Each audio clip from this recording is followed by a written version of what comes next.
Um, this is one of the oddest things we've ever done. Technology is awesome.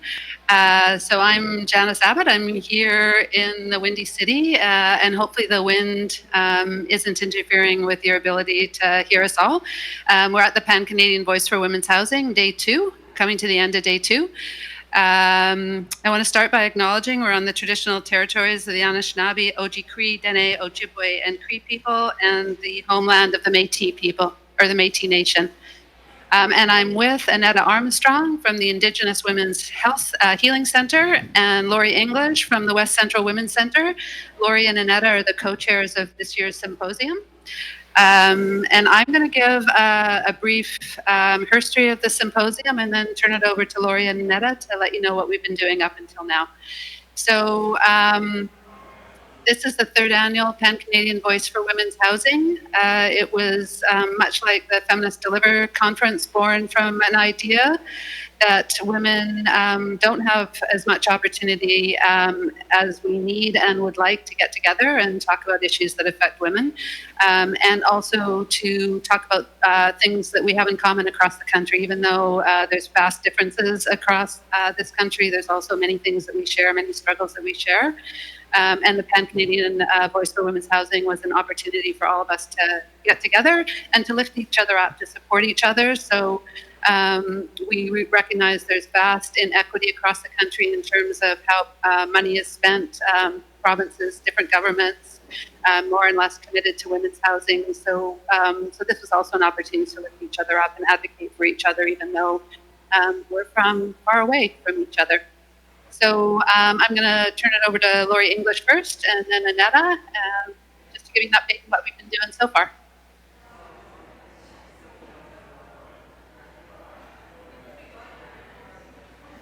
Okay, we're going to go out of order. My name is Annetta Armstrong. I sure hope you can hear me because it's the windiest day in Winnipeg today, and we are at the windiest corner in Canada.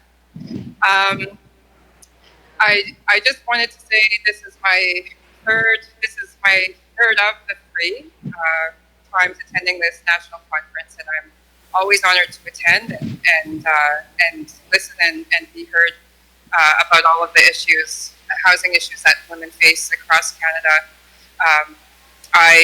Yesterday we started in a really good way with the release of the MMIWG report.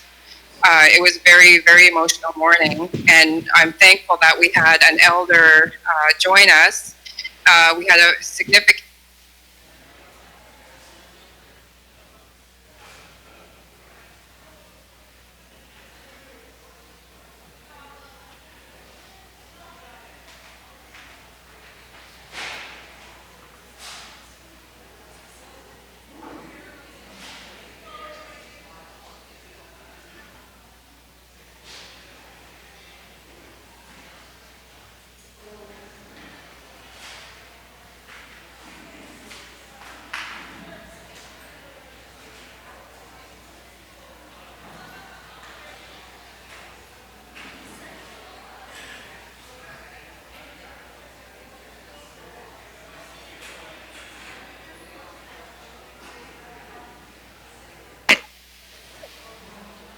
Can you hear me now? Okay. I don't know where to start.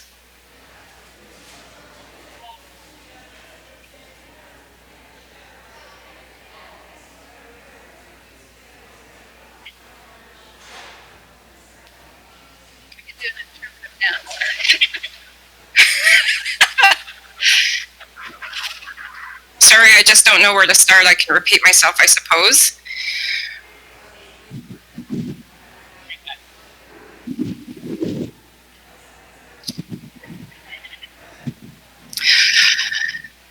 I think that I'll just...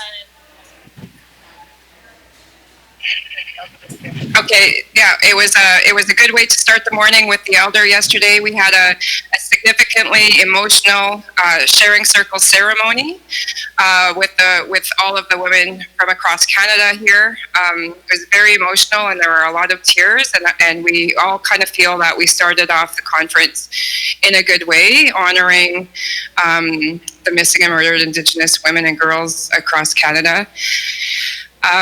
In the afternoon, we sat down with some people from CMHC and different departments to talk about some of the funding programs that are available across Canada, and maybe we had a little bit of dialogue on some of the successes and challenges to some of those funding streams, and maybe there is actually also discussion about what other funding streams should be available, or what additional funding is needed.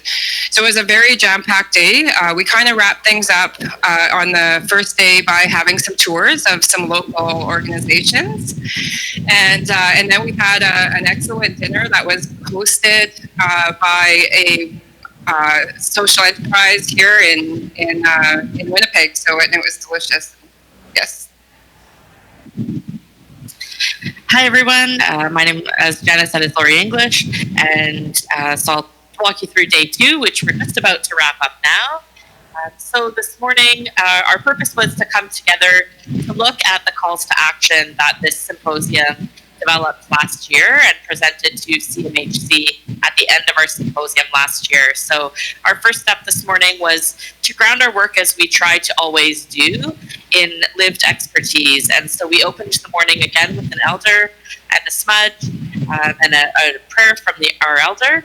And then we moved into a panel where we heard from women who have lived expertise of housing insecurity and homelessness, and heard their stories and how they've been impacted by that experience. From there, we moved into reviewing our calls to action to see if they still made sense for us. Were there things that needed to be changed or amended? Had we overlooked anything? Did we want to add? And so that was the bulk of the morning.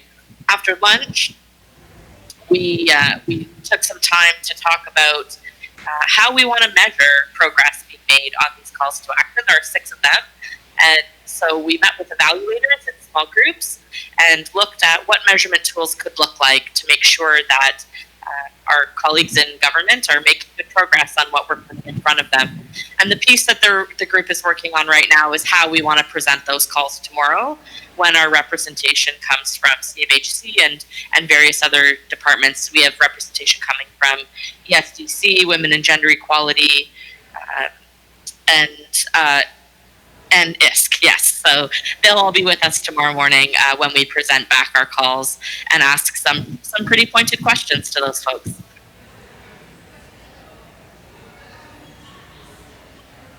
So that's been our couple of days. I think we're all looking forward to some rest tonight. We have likely a very emotional and jam-packed day tomorrow. In addition to speaking to Evan Siddell, who's the CEO of CMHC tomorrow, and his colleagues, will also ground the day with a panel of women with lived expertise, and ask that the government representatives who are here listen and learn from those women. And I think that's it. Reporting from Winnipeg. And I understand there's some questions, and I understand that because of the technology issues, that they're going to be texted to Tommy, or we have some sort of already here. I just want to point out that even though we're a day earlier than we expected to be, and there's been some technology issues, when women want to get shit done, we do. So thank you, everybody, for making this happen. Sure. So the first question is, do you think the housing crisis in Vancouver has improved? So I'm guessing that one's for me.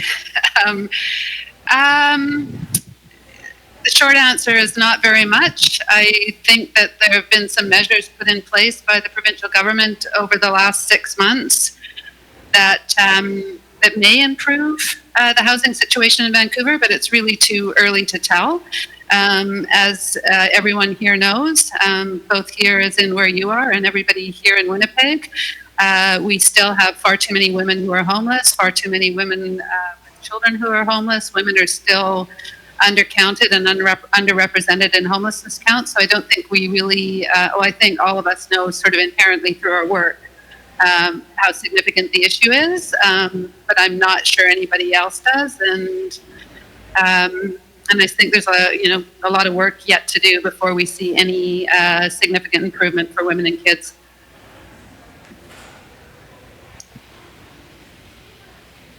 So the second question is, what are your thoughts on the poor door? Does everybody know what a poor door is?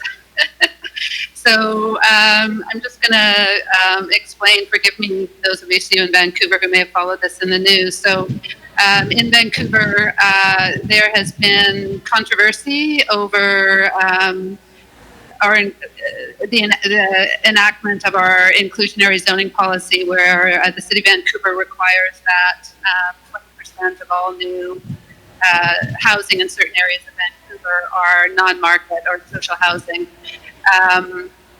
Some developers have built those with separate entrances, separate lobbies, separate amenities for folks who are in the social housing. So I think I've been quite clear on my thoughts on what's euphemistically called a poor door. They suck, particularly where the amenities are different. So I've seen buildings where, folks in the market housing have gyms. There's no gyms for people in the non-market housing, where the quality of the amenities are different, where the quality of the lobbies are different, where the quality of the units are different. And I'm profoundly opposed to segregating folks that way. So the next question that I have is, what do you think is needed to improve social housing in the Lower Mainland? And I'd actually like to expand that to include the folks in Winnipeg. And I think maybe from the people back home would like to learn a little bit about what do you think is needed to improve social housing in the Lower Mainland and in what's going on in Winnipeg? And I'll let the Winnipeggers start first, the Peggers.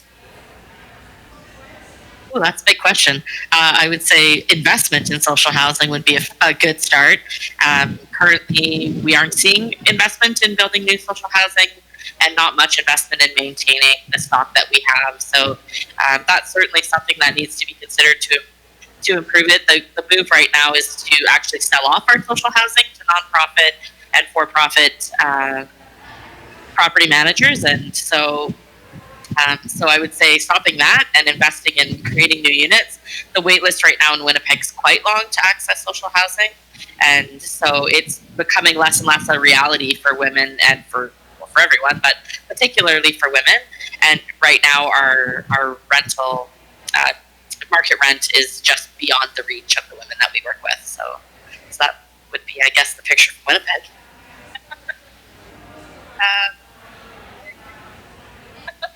So I think we're all in agreement here. Vancouver, Lower Mainland, Winnipeg, I think everybody actually in this room would agree, wherever they are in Canada, that improving non-market housing or social housing or whatever language we use to describe it simply means more housing, more accessible housing. I think we forget that women who have disabilities also have families. We need to stop building only accessible housing as studio units. We need to build accessible housing for women with families. We need to minimize or be more respectful in our screening processes if we screen at all. I think we need to reflect on where housing needs to be and ensure that we're building housing where women and children want to be. We need to have more non-market or affordable housing across the province and across the country. We're hearing very clearly from women in the room that it's really difficult for women who want to go back to their home communities, especially if their home communities are remote, because there's no housing there. So we just need a really broad look at affordable housing across the province, across the country, that really reflects the kind of housing that women want for themselves and need. So the next question that I have that I've been asked to ask is, what does affordable housing mean to you in the context of Atira's work, and what does it mean to both of you as well in the context of your work here in Winnipeg?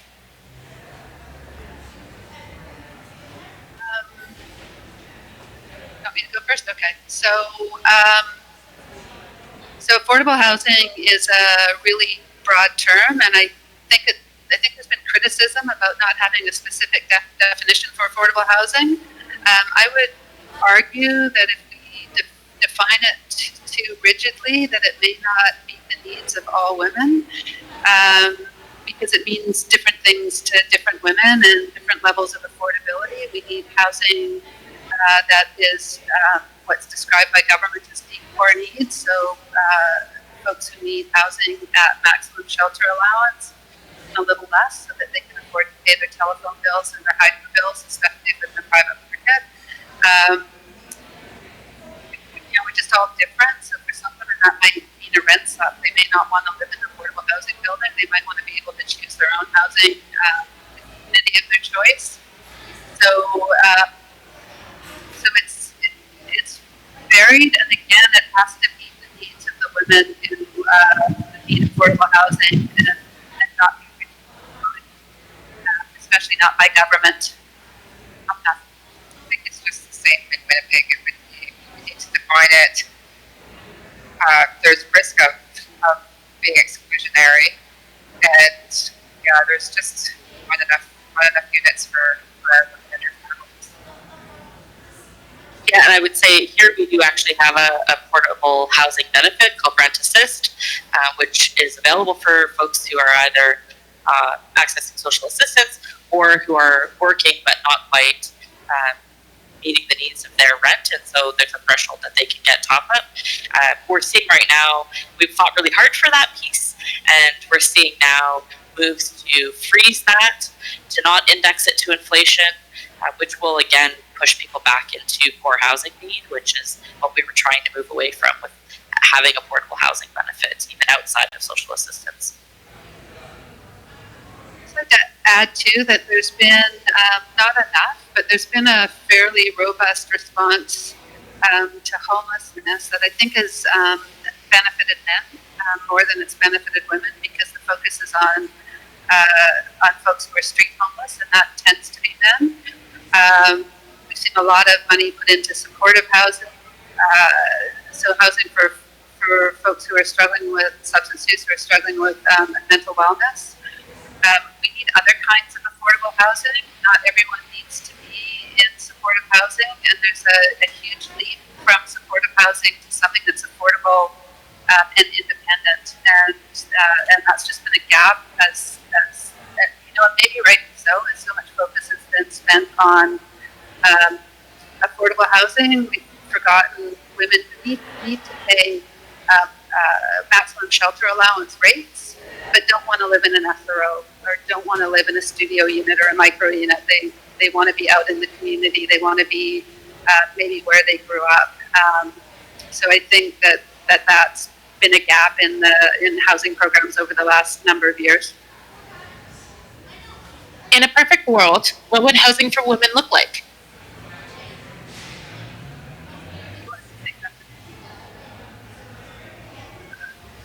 I'm not sure that that's an answerable question. I think mostly what Janice talked about is that women need choice, and I don't think there's a one definition solution to what perfect housing looks like.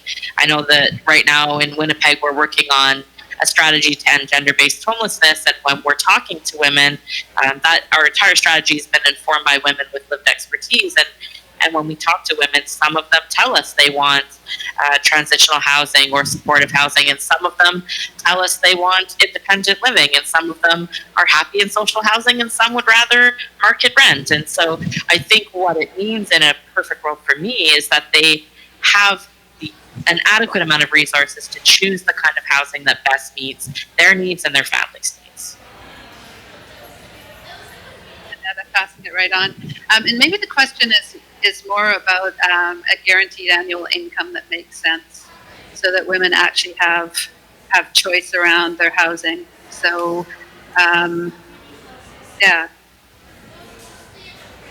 That that kind of links into the next question: is the guaranteed annual income how we get there? How we get to the world where we have housing for women?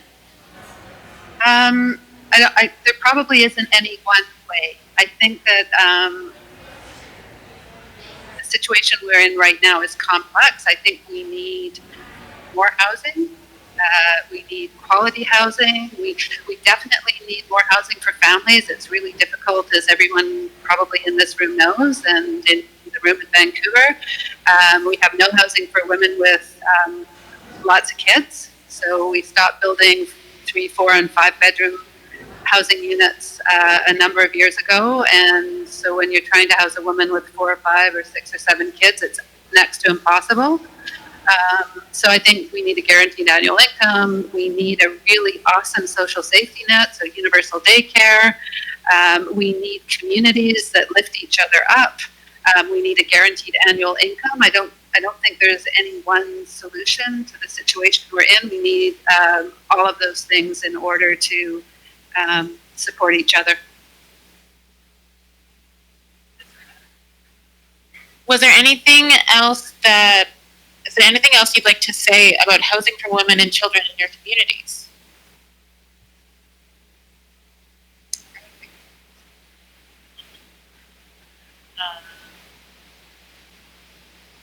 So I'll start. I just want to maybe reflect on some of the things we've been hearing in the room over the last couple of days, and then maybe I'll pass it to you in case I'm sure I will forget something. So we've been hearing a lot from women, particularly from rural and remote communities, and how difficult it is to find funding to build housing. So women in the north in particular, but not only the north, where they have women who have moved to urban centers and they want to move home. Sorry, we got gale force winds here all of a sudden. They want to move home, where funding is focused mostly on urban, large cities, primarily because of homeless count. So, as one woman pointed out, who is from Prince Rupert today, when you have 25 and the homeless women in your community, and the government is telling you that that's not enough, or there's not an economic argument, to build housing to accommodate those 25 women. I'm kind of making numbers up. I can't remember exactly what she said. So I really heard clearly from women, and if you work in Vancouver, and I'm sure in Winnipeg as well, you meet all women all the time who want to go back to their home communities and can't, because there's no resources there, there's no housing. So I think we've been hearing that very clearly. Here we are.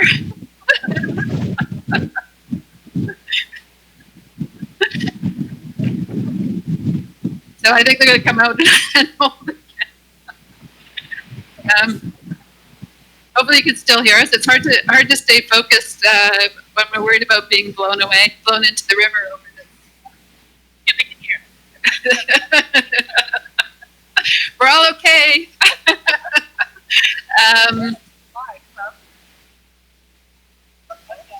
They can see us?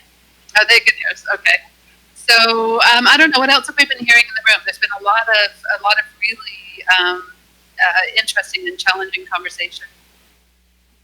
I think that what I've been hearing a lot that's kind of bringing close to what one of our residential sites is that there's a need for long-term supportive housing and programs for women with kids. So we have like a transitional facility where the women are living communally with each other and with their children, and it's a model where they can live there up to a year, and they come in very different than when they leave, very different people, and they build family there. And I think that is something that I've heard in the last couple of days. And then I've also heard that for second stage housing, to have for the women and their children to have access to longer stays. So I know I also have a second stage building, and the stay is an average of a year. I heard about a couple today that are 2 years, and they were asking for even longer. And I think that that's a good idea. We just need more buildings. Yeah, I think that we all have capacity to help the women do the work, and we just gotta give them what they want.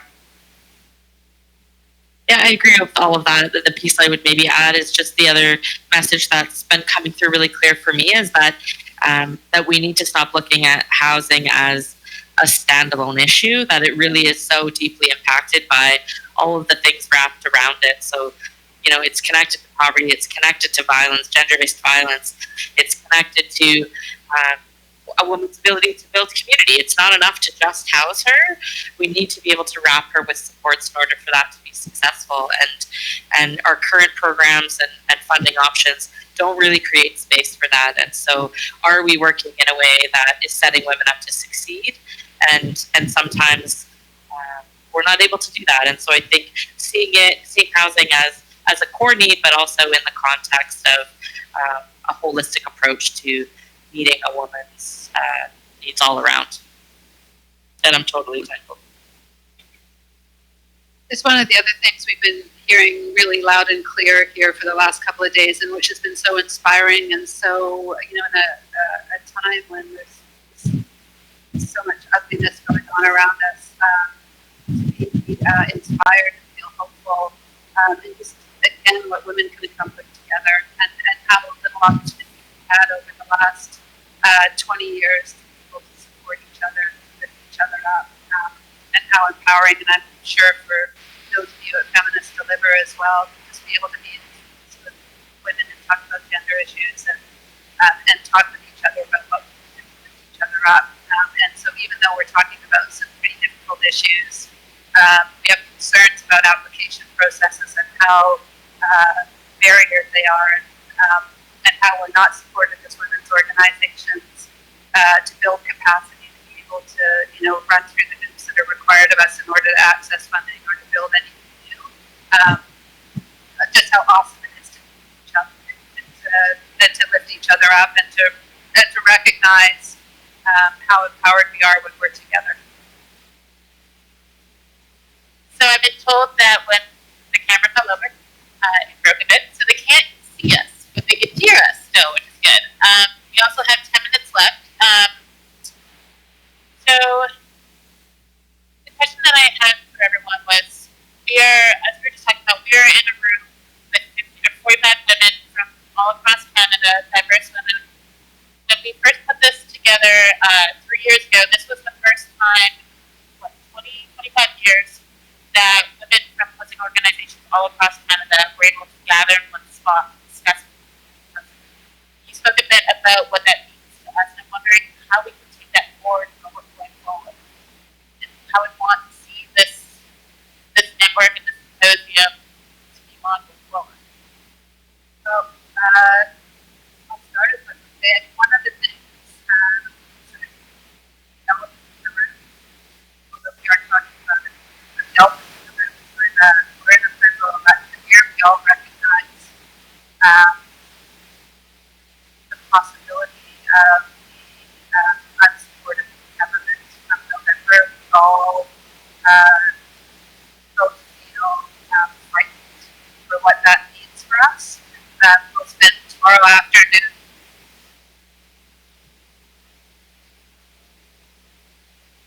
Can you hear us over there? Can you hear us with this mic? No.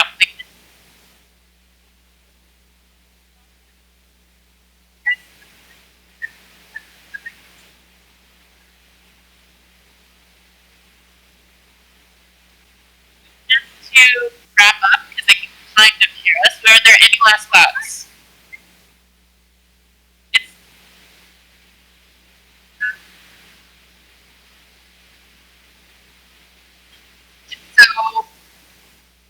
So 6 calls to action. We're looking forward to seeking accountability of what's happened in the last year, to find out what's going to happen in the next year. We are really, even though this was fraught, we are really excited and really thrilled that we're able to participate with Feminists Deliver, and we're sending all our love and energy and good thoughts from all the way from windy Winnipeg. Yeah, and know that we're lobbying for more ways to continue to gather as women and women serving agencies. So we've got your backs in here as well, and hopefully we'll have opportunities to meet all together again soon. So, and I've been asked to say thank you from everyone